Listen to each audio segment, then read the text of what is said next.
Friday the 13th. I have a new plan of attack. Okay. Okay?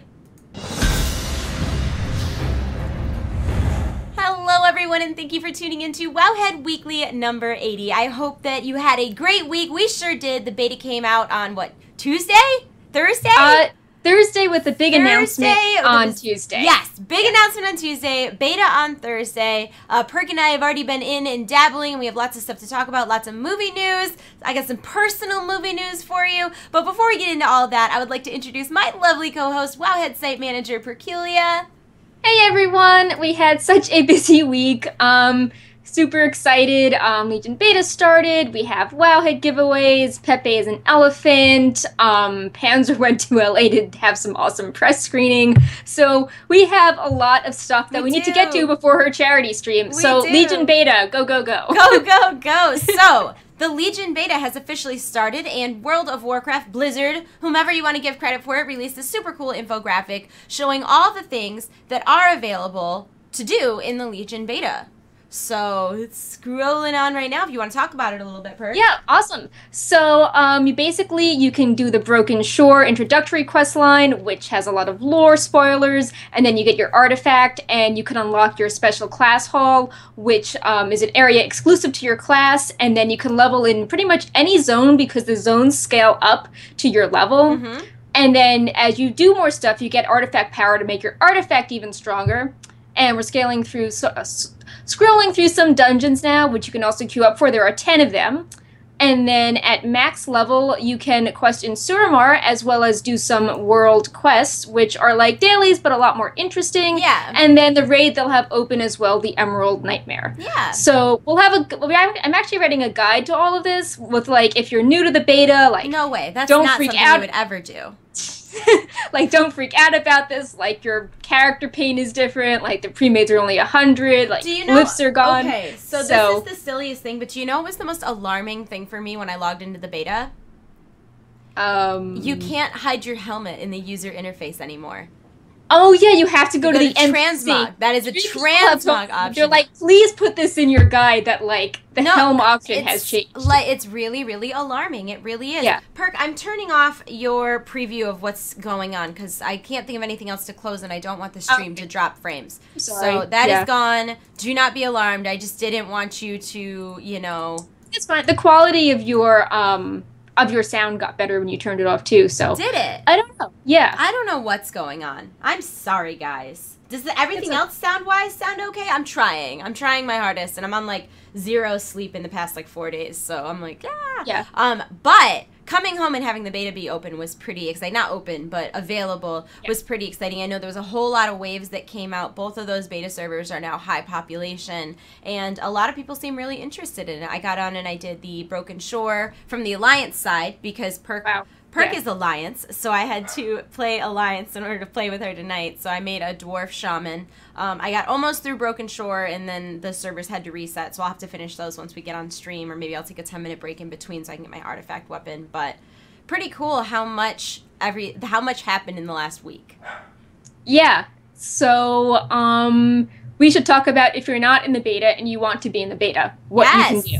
Yes. So we've been working hard to set up weekly beta key giveaways with Blizzard. Yep. We have thousands of keys. I forget the total from last year with Warlords, but it's significantly more than the amount for Warlords of Draenor.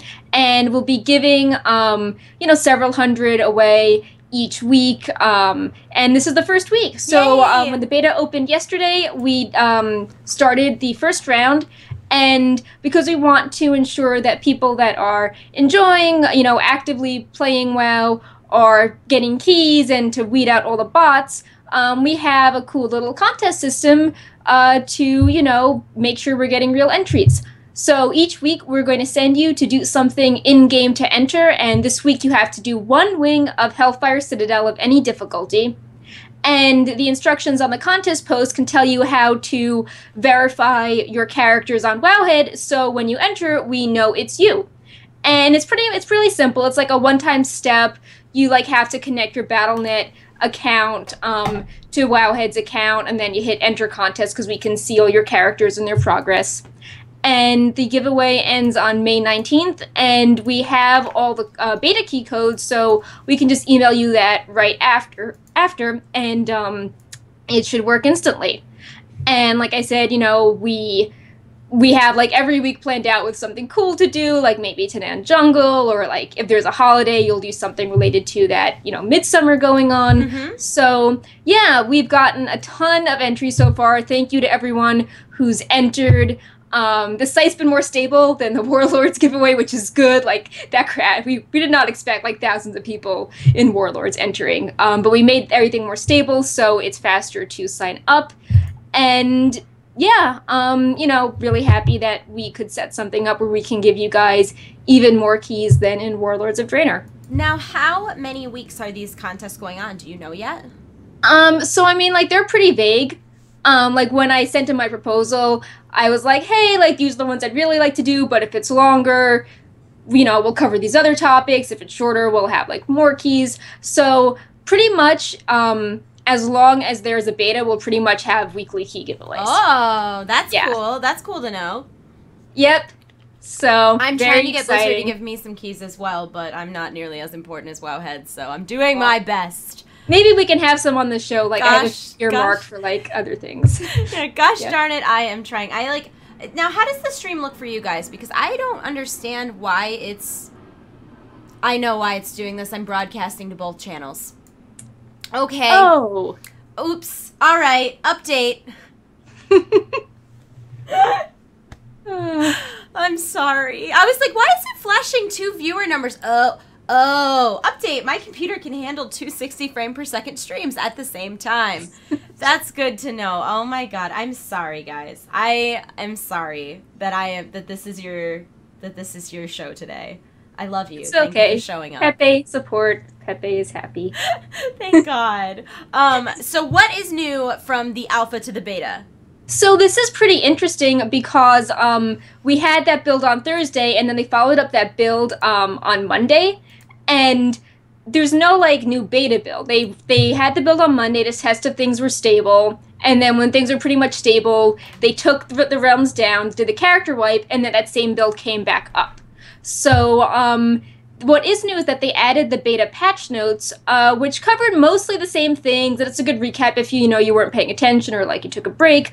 But there was a few, like, interesting little things that people were, focusing on. One was that old set bonuses are going to be, disabled, which at first glance you're like, okay, but then it's like, oh, time walking, like, that's really fun to hold on to that gear. So that's strange. I wonder what the reasoning for that is, because I can't imagine that it was for absolutely no reason whatsoever. I have to think that there was a reason they did that.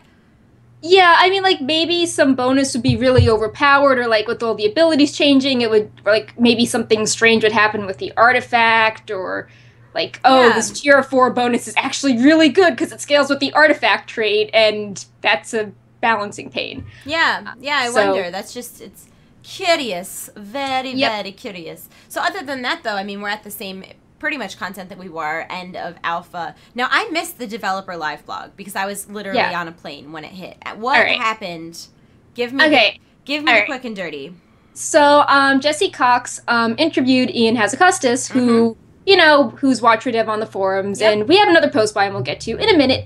And it was an overview of alpha content, again, in case you weren't following along, but there were also some like topics that I didn't think would be addressed. Like, he talked about how they promised that beta would hit at the end of 2015, but then when they looked at it, like, beta in the industry is defined as, like, a really polished product. Yeah. So the team decided, they delivered on the alpha at the end of 2015 and decided that it was good to call that an alpha instead of a beta when, 20 specs weren't available at that point. Yeah, well, and it would have been a disappointing beta, but... Yeah. So they addressed that right off the bat. As usual, they had to explain the difference between class halls and garrisons, just to make everyone calm. The idea is that garrisons are more like a self-contained system, and your garrison was really individual, and the stuff you did in your garrison kind of kept you in the garrison, but the class halls are a social area, and the missions send you out into the world, and there are these campaign quests that send you again into the world to like learn more about someone important to your class. Yeah. And this was the part I thought, which I didn't expect to be in there at all, but he was talking about with the leveling experience, how it's kind of broken right now, and how you feel invincible, and you spend more time running around than fighting, and you quickly out-level a zone and don't get a sense of the story. And it's gotten worse over time for a few reasons. One was that before boosts, they would make leveling in old zones easier to like be a catch-up mechanism. And then, you know, there's heirlooms, and then when they keep changing abilities every expansion, like, you know, low-level classes, it just wasn't retuned for low levels. Yeah. So they want leveling to feel meaningful, and now that if you want to catch up, you can buy a boost, leveling can be retuned to be like more of a story experience. And they were talking about maybe even adding flexible scaling tech, so, you know, you could actually stay in that zone all the way through and see the story and get useful rewards at the end. That's awesome. That's so cool. That was the part I thought was really cool. That's really, really cool. And also, like, so it's so funny. We'll talk about this a little later, but I kind of spent the early week at a press junket with a bunch of media people, and there were a few other people there who were actual gamers and played games, and I was talking a lot about, like, pristine realms, like, specifically the idea of, like, no heirlooms, no LFR, no LFG, no cross-realm zoning, no faction changing or server transferring or any of that, and as far as, like, people who actually play World of Warcraft, everybody was like, wow, they're going to need more. If they do come out with those, they would need more than those, because people would be really attracted to that idea. And the idea that then on top of it, there could be some sort of, like, you know, flexible leveling where you can stay in a zone and that's not going to screw up your leveling process. They even touched on Pristine Realms a little bit, too, being like, oh, you know, Akana's like, okay, but I'll still level really quickly and end up sitting in my garrison. Yeah. And then he's like, we have this larger issue that leveling is, like, not very appealing. The old world experience is just not very good. Which is funny, because when heirlooms came out, everybody was so excited about them. Like, that was the thing, right? But it's like, there's kind of too many of them, and then with the technology of, you can just dungeon grind, and you don't have to, you know what I mean? There's all these things that have just made it, you're not the hero. You are the hero, and that's the problem. When you're level 1, you shouldn't be the hero. Right, and we've talked about this before, too, how it's like when Blizzard keeps, you know, adding content with expansions, like, they do some things in a way where they'll remove old content, or they'll just make the content obsolete, and you have all these zones with all this art and story that you could, you know, do stuff with if you wanted to, but there's just not much of a reason, and, like, that content should have a longer life. Absolutely. I completely agree that the content should have a longer lifespan, and to hear them addressing that in this way, like talking about, you know, we especially since we know that in Legion they have the technology. They have the technology to do flexible they finally do. to do flexible leveling, and I feel like in and of itself, just the very idea of that, I would love to roll an alt that would, like, could actually do the stories and could actually do the quests, and it would be meaningful. Because right now, it's, if you're wearing heirlooms, you're doing a third of the quests in a level, maybe, and moving on. So that's really exciting for me that that's something they're talking about. Pristine Realms is something that's very attractive to me. I'm pretty sure I would, because the idea of Pristine Realms, you wouldn't be able to take your main with you. You'd have to start over. But honestly, the idea of that is so just... It sounds great. Like, I would like doing that. Like, I don't have an issue with that at all. So, I don't know. Like, I'm excited about them even touching on those topics, because I know it's something that a lot of people who currently play the game would really be interested in. Yeah, he also was kind of candid about World Quest, how it was a lesson learned from the daily fatigue of Mists of Pandaria, and he's like, I personally would, like, feel fatigued, like, doing my dailies after I got home from work. It was too much. And also, like, how Warlords of Draenor had a problem because it was a lot of bonus quests without story. Yeah. And, like, the phrase used was, like, you know, a Blizzard motto is gameplay first, but, like, that doesn't mean it's just, you know, gameplay only. Yeah. So that's why they wanted the World Quest and Legion to give you more flexibility when you could do them, but have, like, some storyline attached to it. Like, if you go to the area, like, an NPC will be telling you, you know, why you're in that area, or, like, some quests might be related besides, like, you know, go kill 5 mobs or click on 10, you know, books or something. Yeah. So I thought that was cool. There was also some, like, funny banter between the two of them. Like, Ian was like, I rolled a shaman so I could tank, and then, like, that changed in vanilla. Yeah. So it's just, you know, it's cool when you actually, when the devs can actually talk about their characters a little bit, or, like, what they feel like when they actually play the game. Absolutely. I do want to address someone in chat just said something that I wanted to respond to. Okay. It said, pristine servers are a bad idea because a lot of live servers now are low population, and the only way pristine would work is if they merge servers together to keep the community more close to each other. And the response to that would be they can't do that. That goes against pristine servers would be brand new. They would be brand new. Like, yes, they might still end up having to merge other servers together, but that's the nature of the beast. Pristine servers, everyone would have to start over. It wouldn't be like, oh, we're making Tichondrius and Illidan, and like they would be brand new servers, and everybody starting on them would have to start at level 1. They wouldn't be able to transfer their high level characters over. They wouldn't be able to transfer any characters. Yeah, it's over. not increasing the pool of regular servers. No, exactly. It would be like right now we have like, you have RP PvP, normal, and normal PvP. There would be then pristine RP, pristine normal, pristine PvP. So it would be a completely different. They wouldn't. Well, and if pristine servers become larger population, there's nothing wrong with that. I mean, and I'm sure they'd limit the amount of servers that would be pristine at first, so it's not like, oh, here's like 42 and no, I'm sure at first there might be like 4, like role playing PvP, normal PvP, and then they'd go from there. But there's absolutely nothing. The idea of what if there's so large population? Fantastic! Like people are playing the game, and that's awesome, and there's nothing wrong with that. And if people come in and they say, like, oh well, we aren't fans of this type of mechanic and this type of mechanic, and they're given the option to do whichever one is better for them, that's fabulous. That's exactly how, it's also a good data point to be like, oh, like how many people are actually on the pristine realm versus how many are active on the live realm at the same.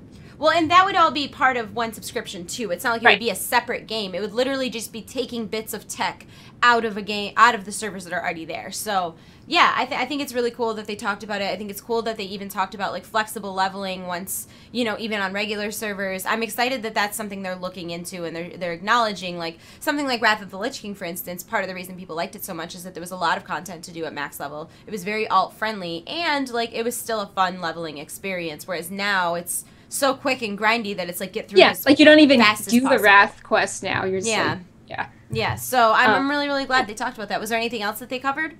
They covered things like a demon hunter is cool, or like artifacts, or, mythic dungeons make them more exciting, and I don't think we need to rehash all that, because if you're watching the show, you probably have followed around us, like, saying that every single week, but I just wanted to touch on the points that seemed, what I didn't expect them to talk about. Yeah, I totally agree. I totally agree. So we talked a little bit about the Mad Merchant last week, and as of last week, we didn't know how pricing worked, and then this week we got a little bit more of an explanation for that. And the Bloodfang Cocoon mount, which is the spider mount, will be $2 million, and is likely around gold.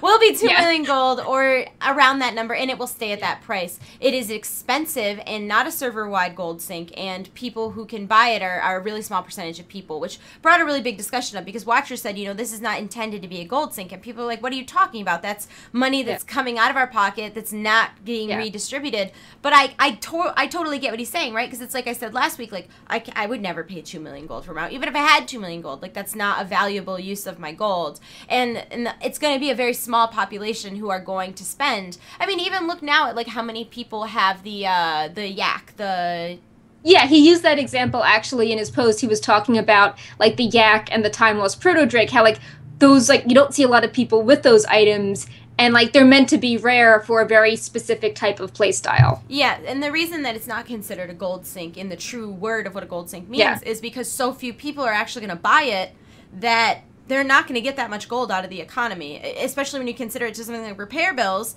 where if you're rating, like every single person is going to end up with 3, 5, 6, 1,000 gold. You know what I mean? Like your repair bills are expensive and they're repetitive, and every single player in the game has repair bills. Every single player in the game has, items that they need to buy from a vendor, and that's where your gold sinks come in from, because if the whole population is doing it, it doesn't matter if it's only 5 gold, because 5 million players are paying in that 5 gold. Right. So this next part was really cool because it tied into a larger discussion about feedback and playstyles. And I want to read part of the blue post because what I found really interesting is that he said that WoW is a collection of minority playstyles. Like the majority doesn't do or enjoy the same activity outside of, questing up to max level. So I found this pretty interesting, and how feedback can sometimes everyone seems to agree with you because you know people that have the same type of playstyle, basically. So I thought this was pretty cool. It's the same thing with, like, I mean, you could use that example for almost anything, though, because you could say, like, oh, all my friends are voting for X candidate, you know what I mean? All my friends love Pepe. All my friends love Pepe. And then people are just like, oh my god, I'm PvP, what is this bird? What? PvP, what is this bird? Oh my gosh, that's fantastic. But, yeah, so it's okay. So, yeah, just a cool part of the post was, first off, there are multiple viewpoints on nearly any topic, as you can see in this thread. If I'd instead posted that we were going to reconsider and massively reduce the prices of the cosmetic items on this vendor, there would be other people feeling like their feedback was ignored. It's exceptionally rare that everyone wants the same thing, despite frequent framing of no one likes X or we want X. And even then, there is a large silent majority that does not post on forums. If there is actual unanimity regarding a certain issue, we would change our design. For example, early on in Warlords, we changed Group Finder loot from personal back to need and greed until we could iterate on personal loot further.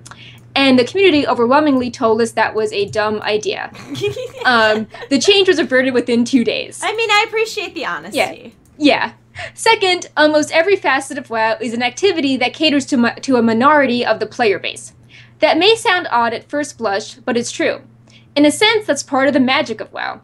It is not a narrow game, but rather one that can be enjoyed in numerous different ways by people with hugely diverse playstyles. Absolutely. A minority of people raid. A minority of players participate in PvP. A tiny minority touch mythic raiding. A tiny minority of players do rated PvP. A minority of players have multiple max level alts. A minority of players do pet battles, roleplay, list things for sale in the auction house, do challenge mode dungeons, and the list goes on. Virtually the only activity that a clear majority of players participate in is questing and leveling up dungeons, but even then there's a sizable group that views those activities as a nuisance that they have to get through in order to reach their preferred endgame. And yet, taken together, that collection of minority groups literally is the World of Warcraft. That's really interesting. Yeah, I mean, I think it's something that we realize too as content creators, how it's like, you know, we'll make a transmog feature and we'll have diehard people like using the transmog feature, and then I'll get feedback from someone being like, can you make the spell tooltip prettier that doesn't care about transmog? So it's like kind of a juggling act, like what you're going to post in the news a certain day, or, you know, which group you make a feature for or a video for. Yeah, so, even with like videos, like sometimes I'll make things that I'm like, this is it, this is the video. Everybody's gonna love this video so much, it's gonna get so many views, and then it gets like no views, and then I do a stupid video that took me 10 minutes, and it's just for fun, and it gets like 300,000 views, and I just look at my computer and shake my head, because I don't know what people want, and it's like, you can't make those types of assumptions that because you like something that everybody likes something, or because, you know what I mean, like, you and your friends feel strongly about something doesn't mean that, you know, everybody else feels that way as well, and that's more than just there's just a comment in the comments that says transmog makes you parse higher, which stopped me in my track and made it know, like, that's fantastic. But yeah, no, I completely agree, and it's interesting that they would even delve into that, because I feel like that's something that's not often enough brought up.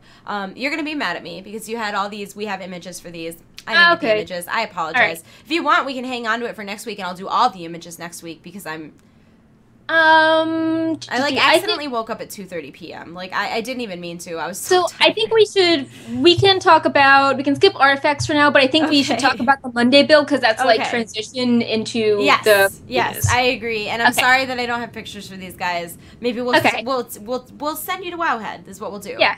Go to Wowhead. Look at the pictures. All right. So as we mentioned before, there was a build on Monday, and that was the build that was, you know, put up to see if things could be stable for beta. Yeah. And we got a few cool rewards, or previous known models were assigned to rewards. And one cool thing is the Defiled Reins is the Corrupt Moose mount, and it's for the Legion Raider meta. We have a model video of that. Yep. And then the Reins of the Lay Feather Hippogriff is a flying mount for the dungeon meta. And remember that there is Broken Isles Pathfinder coming, so I think it's cool that they're optimistic and they're giving you a flying mount that you can use in the future. Absolutely. And we have a video of that too. Absolutely. And both of those mounts are up in the Legion dressing room, so you can import your character and then see what they look like on those things. This is cool. Faceless Mount 2 is a model for another jellyfish mount, kind of creepy. New steamy romance novel images. There is a toy that generates steamy romance novels in Legion, and there are also 3 or 4 more romance novels. I've always needed that. So the pictures are pretty, they're funny. They're steamy romance novel pictures. I love that there is a person on the Blizzard team that's like, I'm gonna make steamy romance novel pictures today. Um, let's see, tier 19 item sets have real names. So they're not, you can see if it fits your fantasy. We've talked about order hall sets before, and if you've paid attention to the show previously, some of the sources have changed, but you still have to do world content, and a lot of the items are related to Suramar reputation. And then there are new cute pets. Some were assigned to order halls, like Brute is a druid pet. Squirky is a murloc that, and the flavor text, let me try to pull this up. Oh, wait. Anyway, I can't find it. But the flavor text for the murloc is something about, like, in November, like, young tadpoles, like, go out into the world. So people are like, is this an anniversary pet? Is this a BlizzCon pet? Is November significant? Well, November would be significant for both of those things. Right. But, like, the model is kind of boring. It's not boring, but it's, like, it's too simple, I think, for BlizzCon, and it's not themed after a game. So maybe it's an anniversary pet. It's really cute. Like, the murloc will just, like, jump on its head and spin around. That's adorable. He's so cute in the model. Maybe we're getting a boring pet because we're finally getting a freaking mount from BlizzCon again. Ooh, that could be fun. Yeah, that would be cool. Let's see. There's a fell bat pet from the Legion Invasion. And then there is a Nightmare Whelpling, which is a drop from one of the Green Dragon bosses in the Emerald Nightmare. And now we have transition into a movie thing that we data mined. Yes. Do you want to talk about? So we talked about this a little bit last week. We talked about how in Serbia and France, maybe, we had confirmed that these transmog rewards were going to be put in game for people who purchase tickets in a specific way. And we found out this week that feats of strength have been added on North American servers, U.S. servers, for the Fight for the Alliance and the Fight for the Horde, which is obtaining the Replica Lion's Heart and Fang and the Replica Staff of Gul'dan and the Blood Guard's Cleaver. To get these achievements for your faction, you'll have to log on during the 2 months after the world premiere of the Warcraft movie. They are transmog items that are BOA, and they'll arrive in your mail. Although I bet they won't. Wait, maybe they will, because it'll be before Legion. I'll talk about that in a second. They're up on the PTR. Like, they specifically brought the PTR up. Okay, so they're definitely... Okay. Yeah. They're also up in Wowhead's Legion dressing room if you would like to see them with your characters. And the reason I had said, oh, maybe they won't be in the mail is because one of the things that I noticed when I got on the beta today was that there's a new feature, and this might have been in late alpha and I just missed it, but if instead of you getting mailed promotional pets and getting mailed promotional mounts, oh yeah, gift box thing. It actually is like a little gift box, like so it'll show the mount like where it should be, but you have to click on the box and open it the first time, and that's in the same interface as the transmog tab, so I'm assuming that's how transmog stuff is going to work in the future too. But really cool rewards. I think I really like the Alliance ones personally. We've gotten a lot of new information about, we've gotten some fluffy information about the Warcraft movie recently. It wasn't like hard-hitting questions. There were some interviews with IGN, had a Q&A, and Screen Slam had an interview, and we found out that Duratan and Draka are Duncan Jones's favorite characters, and that they decided to put some cutscenes into the extended version for serious fans. It's still an idea, but they like the idea. Okay, no, it's not an idea. I interviewed them. They exist. Okay. Like this. Okay. So you know more about. Yeah. This. So the only reason I thought I got some real information here, guys, and my interviews will be out soon. My interviews don't contain spoilers, but they're under a temporary embargo, but I'm still allowed to talk about it because it's not spoilers. Right. I asked Duncan Jones because in the movie it is not outwardly explained how Garona exists as being a half orc, half human, with the whole story being like, this is the first time we're opening the portal. And Duncan Jones's response to me was really exciting because he said, well, number one, I think if you're a really big fan of the game and the mythology, you can probably think up how that would be possible, which I thought was like really like, oh, you think I know things. And then and then he did outwardly say, like, he didn't confirm whether or not a sequel was greenlit or not, but he did say you won't have to wait until a sequel to find out that part of Garona's backstory. It's in the director's cut of the DVD. So when it comes out on DVD and Blu-ray, that there will be extra scenes. There will be a director's cut. And most of those are going to be for people who are really, really big fans of the lore. All the questions, guys, that I asked Duncan Jones were lore questions. Any lore discrepancies in the movies, that's what I tried to ask. And then I asked Rob Kaczynski about the game. I asked Ben Schnetzer, who plays Khadgar, about, because he read The Last Guardian to prepare for the role. So I asked him about that. And then the first group that I interviewed was Travis Fimmel, Paula Patton, and Toby Kebbell. And they got a little more general questions because I had less time, because there were 3 of them in the same amount of time. So, but I tried really hard, specifically with Duncan Jones, to get answers to questions that, as a game fan, as someone who knows the lore, would be excited about. Anyways, back to what we were talking about before from the IGN Q&A and the Screen Slam stuff. There was a lot of emphasis throughout the interviews that both sides are sympathetic.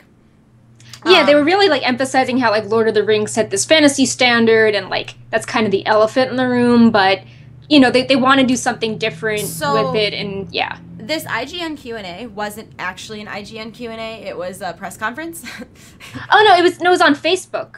Oh, okay. Okay. Yeah, like, so, they hosted something on Facebook, so and then, side like... note, all of these questions were answered in the press conference. I'm not kidding. Oh. Like, all of... It's so bizarre that this were the questions they would ask. Yeah. But, so, there was a lot of emphasis on the movie that both sides were sympathetic. I would still say that because of the actual story of what happens in Warcraft 1, I feel like it's still easier to sympathize with one side or another just because of the nature of the events of the movie. But that being said, as someone who, you know, obviously is very pro-Horde, I did not think that the Horde as an entire group was portrayed as the villain. Yeah, one of the cool things that they talked about, sort of putting both sides together, is that Khadgar was talking about how he feels like Khadgar and Garona shared this bond because they were both outcasts in their own way, because Khadgar, you know, left the Kirin Tor, and Garona isn't fitting in with the orcs and the human. And Khadgar just was really fun in the interviews. He was like, oh, like, we had this movement instructor, and, like, we wanted the magic to be very earthy, and, like... Oh my god, since you bring that up. So at the press conference that I went to, Duncan Jones was kind of telling about, like, little funny anecdotes that happened, and he said that Ben Foster, who plays Medivh, is, like, a very thespian, very serious, very... He is whatever character he's playing at the time. Yeah. So he said he gets this call. He's, like, relaxing, minding his own business one night, and he gets this call, before they've even started filming, from Ben Foster. We need to schedule a meeting about magic. And he's like, excuse me, I need to know how to move. I need to know what to say. I need this to happen. So there were multiple meetings about that. All the characters in the movie who did magic had to attend these meetings where they... I think that's pretty awesome. I mean, like, that's such a big part of WoW. Oh, and, like, the spells in the movie are not going to disappoint anybody. The spells were absolutely... I would say they were, like, of all the CG in the movie, I think the spells were done... especially knowing the game, like, I could identify some of the spells that they were using. That's really cool. Like, there were a couple, like, kind of generic mage things that I was like, I don't know exactly what that is, right? But there were several moments where I, like, knew exactly what spell they were using, and I was like... That is pretty awesome. Yeah, which was really, really cool. And I do agree that from watching it, Khadgar and Garona definitely have this sort of unspoken bond, because they're both... not quite fitting in with who they're supposed to fit in with. It was really good. Like, I can't really say much more than that, but I mean, I know the lore, I know the game, and I'm gonna do a full review on the 30th that will actually talk about what the pros and cons were, because I mean, it's funny because I'm actually not a huge fan of movies, so it's not hard for me to find cons even in a movie that I love. So I would say my review is probably 90% positive, but I have no issues pointing out what I didn't like about it.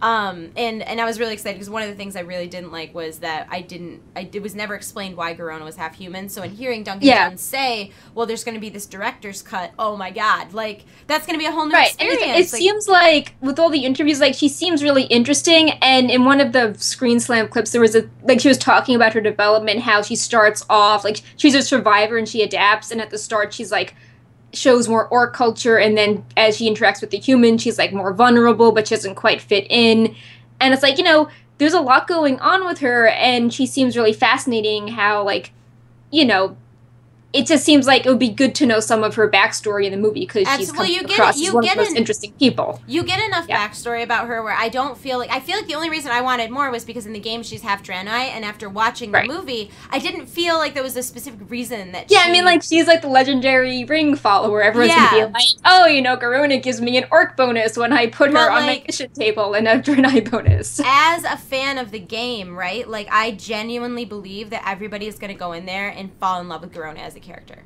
Like, Awesome. Verona is portrayed so well. And even, like, and I know I said this to you earlier, but Lady Taria is an amazing character. In general, like, all of the females in the movie are, like, so well portrayed, and they stay so far away from all of the stereotypes. Like, we all know that Verona starts out as a slave in the beginning, and she's even kind of wearing, like, sexy stuff. But this isn't, like, Slave Leia in Star Wars.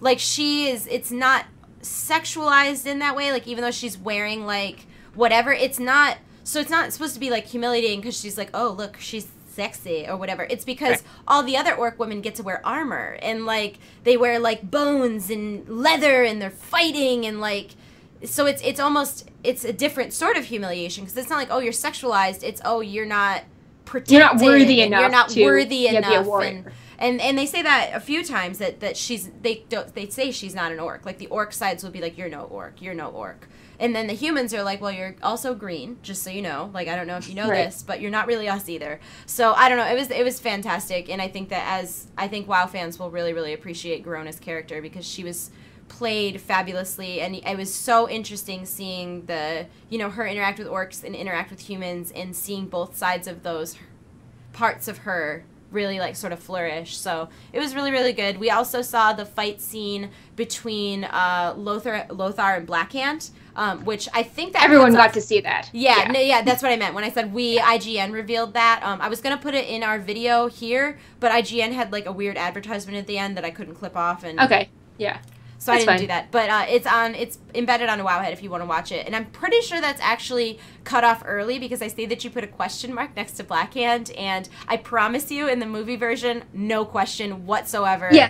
And so in the movie clip, the Alliance are ambushed by the Horde, and you, like, get a sense of their different fighting styles. Like, the orcs are just, like, they pick up a horse and they throw it, and, like, the Alliance are nimble and they run out of the way. Yeah. And at one point, Lothar, like, an orc is about to kill a soldier, and Lothar is like, oh, they're stronger, but, like, we're smarter. Yeah. And then, like, this orc picks Lothar up and just, like, tosses him away, and that's where the clip cuts off. Okay, so that fight goes on for, like, that's only the first probably third of that fight. It goes on for probably another 10 minutes, and the way it, transitions forward is so great, and that's actually a really good turning point in the movie that a lot of people are gonna appreciate.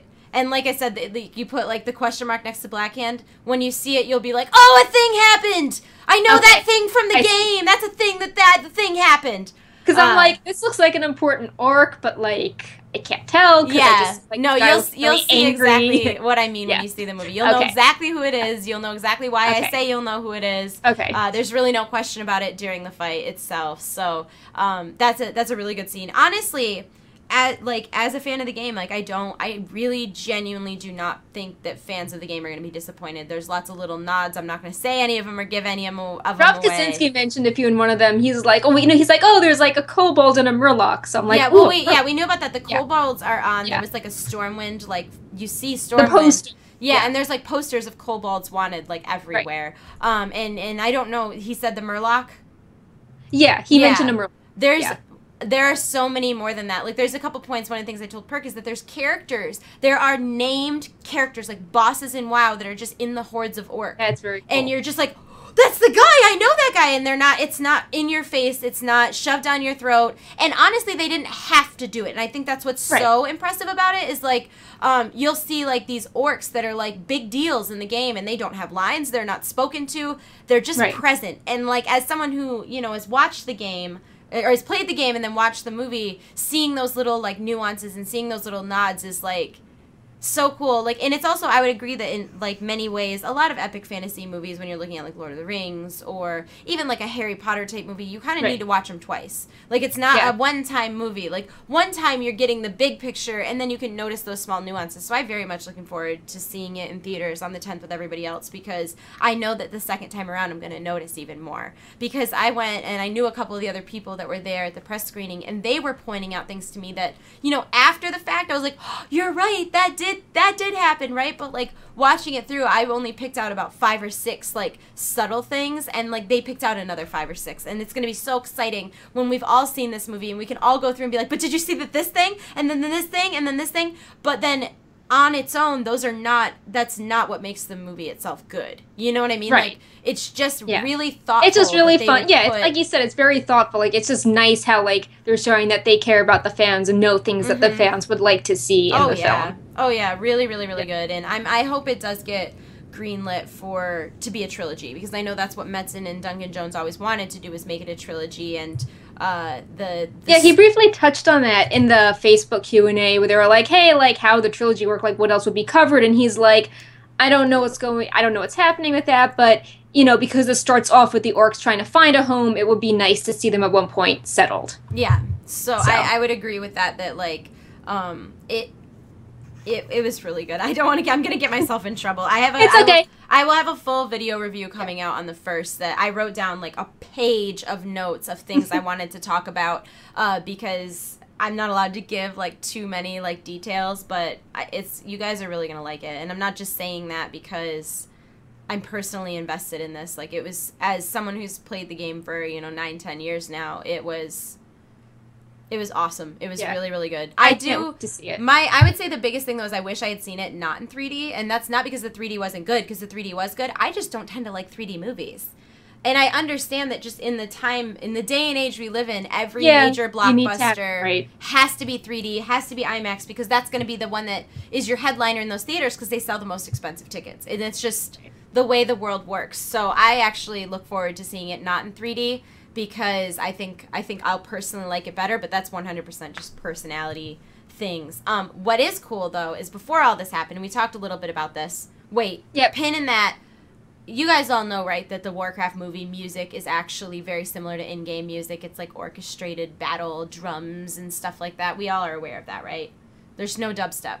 Even the trailers are very dubstep. Yeah, it's the composer from Game of Thrones who did the Warcraft movie score, so it's phenomenal. So I know a lot of people were worried about that, and it's important to remember that their marketing's job is to get people from every walks of life to see X, Y, or Z movie, and making those like hyper edgy dubstep trailers, that's gonna get a different genre of people. Montage music. Yeah, you know what I mean? That's gonna get a different group of people in there. And like at the end of the day, if we want to see a sequel, if we want to see a trilogy, we also should care that enough people go see this movie to make it worth it in the eyes of Legendary and Universal. So side note, there's a bunch of other images that are up on Wowhead if you want to see some high-definition images of movie shots of Medivh, Khadgar, Lothar, and Garona. I tried to make a slideshow before this started, and that's why we got a little late, because for some reason XSplit kept turning the pictures sideways. I don't know why, but I'll be sending all of those to Perk ASAP, and I'm sure she'll put them up on Wowhead of props and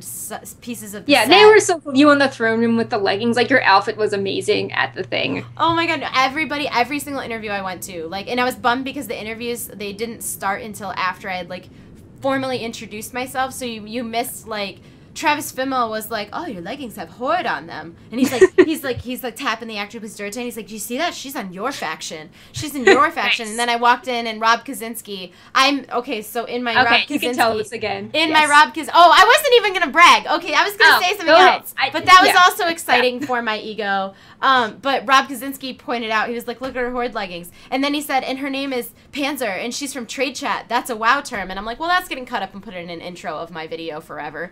Like, that's no Perk. It was crazy though. I mean, back to what you just told me I was allowed to talk about. So I am oblivious to male attention. Like, I don't notice it when it happens at all, because I grew up being such a nerd and nobody was ever like flirting with me. So I don't know when it happens. I just like move on and continue the conversation because I'm just, and I was watching back the interviews with Nick, and I had said to Ben Schnetzer, like, "Oh, I met you at the movie set a couple years ago," and he's like, "Oh yeah, I kind of remember you." I'm like, "Oh, I had blonde hair, it was like half shaved," and he's like, "Oh yeah. And Rob was like, "I would have remembered you. I would have remembered your hair." And I was like, "Well, I mean, I had blonde hair. I also would have remembered you as a blonde."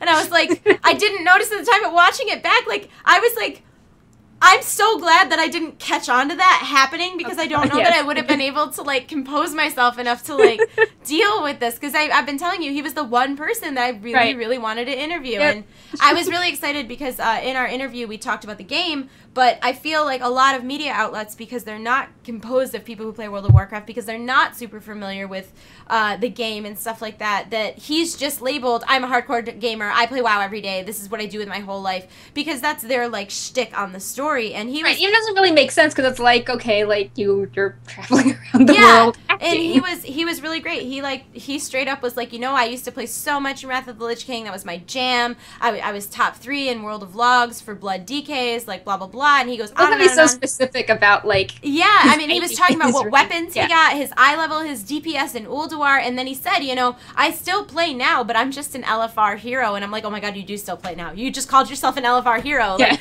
that's so fantastic. And then, of course, because I can't deal with my life, I immediately was like, my guild will carry you to get the moose if you want.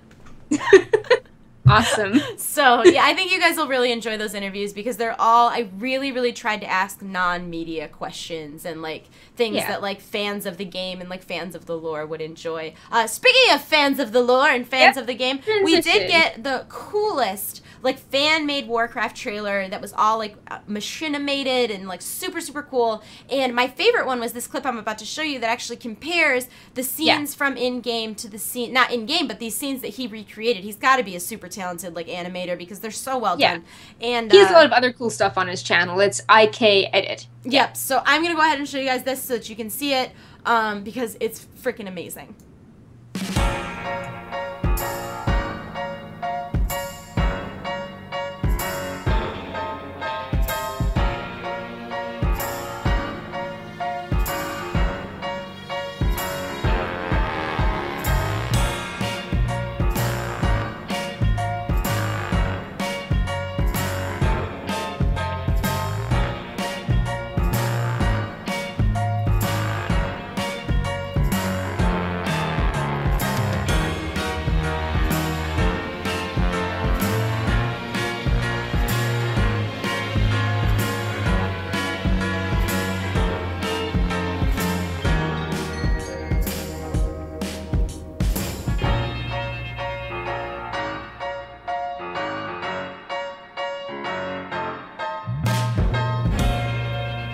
Ugh! Perk, it's so good. I know. Please go subscribe to iCedit. Please go subscribe to iCedit, because just like it's like breathtakingly good. Like, he's so good. Yeah. Like, he's so everything so is good. matched shot for shot and and he even does, like, I don't know what he uses to edit. I would assume he probably uses, like, what is that, After Effects? Is that the name of that program? Right. Yeah, I think some sort of, like, animation program, because even, like, the lighting, he gets, like, that the lighting shots where you get, like, the light balls that, like, go across. Super good. Super, super, super good. So I've been talking a lot about the press screening, and I'm not joking. This is the only thing I have for you guys right now, but look, it happened. Look at it happen. Awesome. That is so how cool. much it happened. That's really Paula good. Patton loved you. You're sitting in her chair, right? Oh my god. So, okay, I got, when they gave me the interviews, like, this is nuts. So, they gave me, like, 8,000 memory cards. Because every interview had multiple cameras, and they gave me every angle, right? So there was this one angle that I was looking at, and it was just Paula's face. Like, it was the only angle of this camera. And Nick's watching it with me, and he's watching her react to what I'm saying to her. She, like, welled up with tears. Like, she's so... Okay, I love this woman so much. I'm, like, now her biggest fan. There's nothing she can do about that. I'm sorry if that's creepy.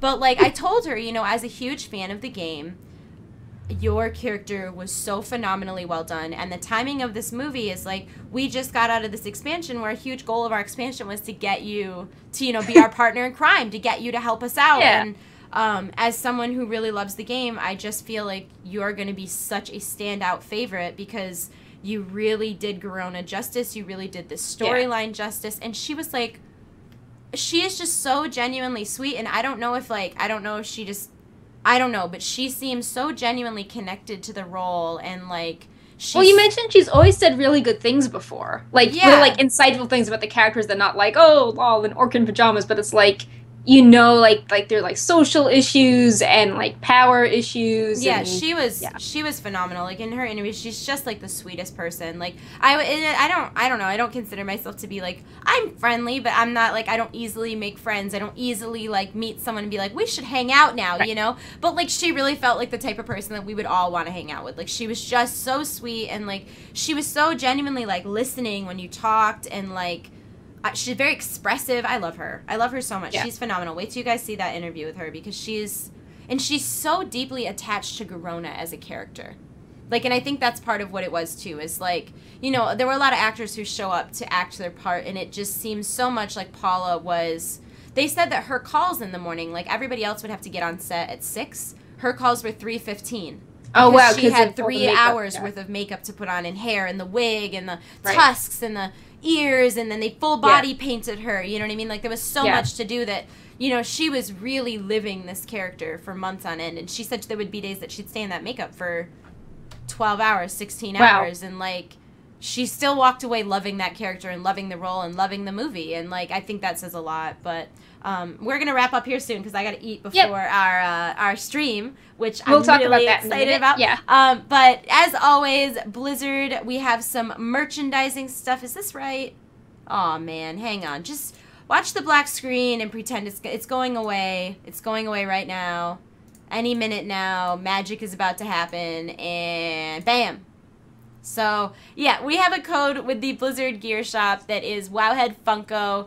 Use it to get 15% off Funko Classic Funko Pops Mystery Minis and keychains. This is not valid on the Warcraft movie pops that just came out, but any other pops, or like the Dorbs or the Mystery Minis, the keychains, any of the other Funko products that are available through the Blizzard Gear Shop that are not the Warcraft movie are eligible for this. If you wanted to collect any of those, like, you know, if you want to start your collection. It's addicting. Well, and they're cheap too to begin with. That's the thing. So anytime you're getting a discount off of something that's $10 or $11 to begin with, like, I think that's a good deal, and I think it's worth doing. And the Heroes of the Storm ones are pretty phenomenal. I'm not gonna lie.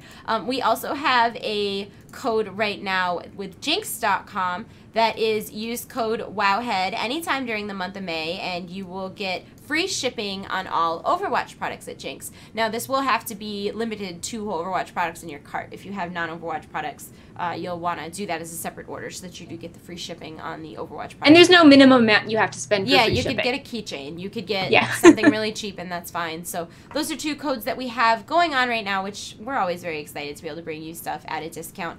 Blizzard also recently added a coming soon section for movie merchandise, as well as armor and weapon replicas. Yes. That's super expensive, awesome weapons. So, it's like, you get Doomhammer. Let me see if I can find this. No, I'm listening. Okay. So when I was at the set, they had a room that was all merchandise that I didn't take pictures of, a room as itself, because I was afraid I would get in trouble, because I didn't know if it was like they were showing us or if it was something we were supposed to like promote. I can't find it right now. But they had these huge statues of Lothar and Duratan. Nice. Let's see. I'm going to pull it up to see. Want to buy more Garona stuff, though, because she is the main character of that movie. She is the main character of that. This is like Rey in Star Wars all over again. So, you can buy you can buy the Argrim statue for $199. Okay. The Armor of King Lane for $149, and Swords of Lane and Lothar for $249, and the Axe of Durotan and Doomhammer for $49. They also had like Halloween costumes where they're. Oh, Duncan Jones was tweeting. He's like, "Oh, here's like a kid's costume of an orc." They also had a kid's bed set that was all Warcraft themed, like a twin bed set. Why is that? Okay, so here's the thing. I love. Was it good? Was it cheesy? If you were a kid, but it wouldn't be something that an adult would use. But so they gave me like a little goodie bag that just had a couple things in it when I left. I got the single weirdest piece of merchandise I've ever seen in my entire life. Oh, wow. You know what? Entertain the audience for a second. I'll go get it, because I can't describe how weird it was. I have to show you. Hang on. Perk's gonna entertain you guys. All right. I'm going to talk about Pepe in the meantime. We're going to be on a stream after this for St. Jude's charity, and Pepe has been wearing an elephant hat this month because Precious Mage is donating the proceeds of this cute little elephant hat to St. Jude's charity for the month of May, and this is the only hat she's making, and she's made the vast majority of Pepe's other cute hats, so you can check out Precious Mage on Twitter and order a cute elephant Pepe hat from her. Okay, Perk, you're too much. You used your time to entertain people by talking about Pepe and Precious hats. I love that. Okay. So this is my little freebie piece of merchandise they gave me for attending the press screening. It is a Doomhammer charging cord. So I was like, what? No, what the heck is a Doomhammer charging cord, right? Yeah. Like, what does this mean? And I thought maybe, like, you know, maybe it was like the power brick and it plugged into the wall, or maybe it was a charging bank, or maybe the cord was, like, coiled up inside of it and it, like, retracted out. No, this is the single weirdest piece of merchandise I've ever seen in my life. So, I'm gonna Google Doomhammer power cord now to see if, like, it's sold somewhere. It's a really well-made replica of Doomhammer. Okay. But what makes it a charging cord, right? Because you can open it up. This is real. There's a 2-inch charging cord inside of it.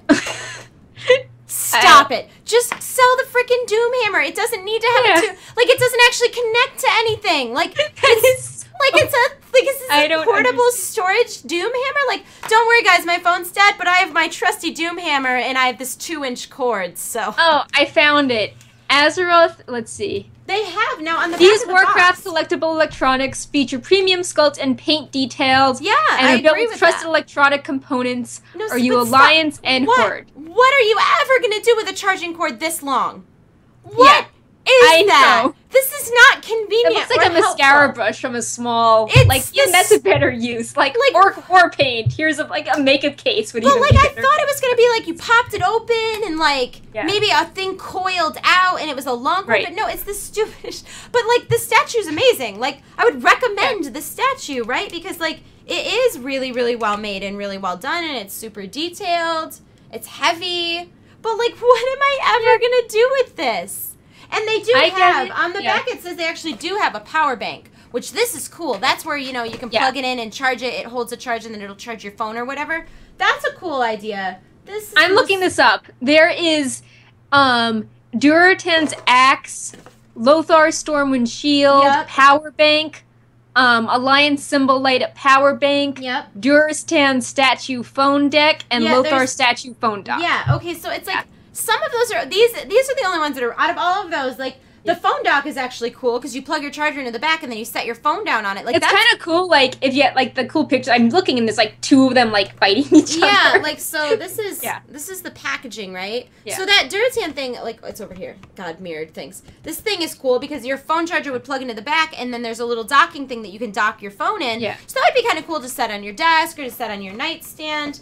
Like that's fantastic, right? And this is super well made. Like, I mean, it's a really nice I would model. just buy, like, here is a tiny Doomhammer that my figurines can That's the thing. Like, here is a tiny Doomhammer, and it's awesome, but, like, this adds zero value to this product. I know. If anything, like, I'm like... Yeah. What? Like, when they gave me this, I was so confused. But, I mean, like I said, the actual Doomhammer is phenomenal. It's really well done. But, guys, this is silly. Yeah. This is silly. But, I mean, I do have this tiny Doomhammer, and, like, I feel like I'm about to, like, do some, like, judge gaveling of judge... You could. Of judge things. I like that idea. Like, it's a Doomhammer for Pepe. Oh, it's my Pepe God, sized. it's perfect sized. Yes, there we go. This is amazing. Shaman Pepe, yes. This is amazing. This is so good. Pepe. This is so good. So, if you guys want to stick around a little... Hold on, I like face planted my Pepe. If you guys want to stick around for a little while, we are going to be streaming in just about a half an hour here. I'm going to get on and get us all set up separately, and then I'll host here on Wowhead. Oh God, you're not still hosting me, are you? You guys could see the stream, right? I don't. Yeah, okay. I don't know. Fantastic. Fantastic! I know what's going on. I don't understand streams. I know what's going on. No, it says Wowhead Weekly. We're good. Yeah. I also don't understand streams. Yeah, so but, I mean, if I can get my character unstuck, we can progress. But I figure worst case, if we can't progress, we can maybe do like the Demon Hunter starting experience. That might be totally fun. fine. And we could do that together. I do not care at all. Yeah. It's not really about what we play. It's about what kind of money we raise while we're doing it. And yeah, I just thought it'd be fun to like show people the different zones or Absolutely. Did you tell them about the rewards that you're offering? No, I did not tell about Pepe rewards. Okay, do it. Okay, so all the money goes to charity, and Panzer has a bunch of incentives where if you like raise certain amounts, you get like a signed photo and whatnot. Mm-hmm. And just to keep things interesting, when I'm streaming tonight, every donation that's $50 or more, you can tell me a theme you want for Pepe, and I will make a custom Pepe picture for you.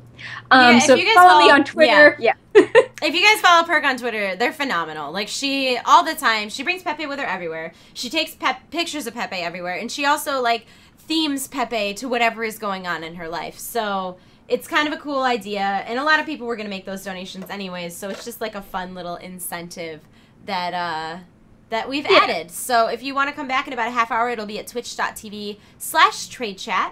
And it'll be me and Perk, and we'll be playing the World of Warcraft Legion beta, and Pepe and other Pepe. Oh, important Pepe news. So on Monday, I was freaking out because Pepe was totally gone from Legion.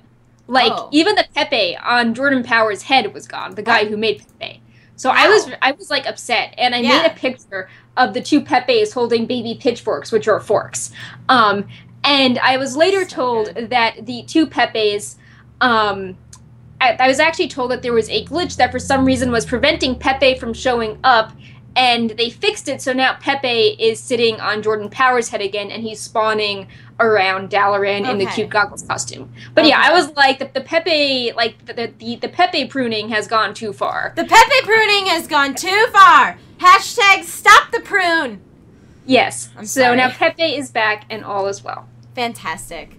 So I think that's all we have for news stuff today. I do want to take a minute to thank everybody who followed us here on Twitch, who subscribed to us on YouTube, who subscribed to us on Twitch. I know we will be getting a couple new emotes very, very soon. Thank you to everybody who subscribes to us. That's super helpful. You don't get ads on your video anymore, which I'm sure you appreciate. Plus, that also directly supports Wowhead. Also, thank you so much to everybody who subscribes to Wowhead Premium, which is a subscription service that is, I don't know, what is it, $3 a month? Is that right?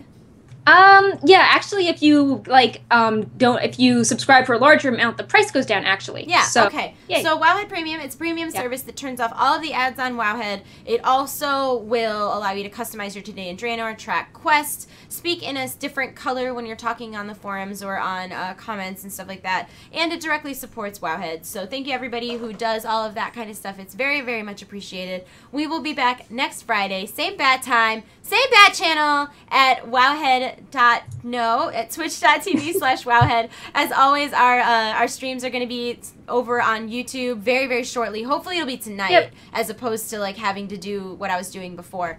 So hopefully that will be tonight. If not, it'll be tomorrow morning. But I think it's going to work. I totally think it's going to work. And it's also embedded right on Wowhead. We appreciate all of your comments. We appreciate all of you who come and hang out with us and talk about World of Warcraft. It's a good time, and we will be here next Friday, and we'll see you then. So have a great weekend, guys, and enjoy the beta if you're in the beta. If not, make sure that you sign up. Make sure you enter Wowhead's contest, and we'll see you soon. Bye. Bye.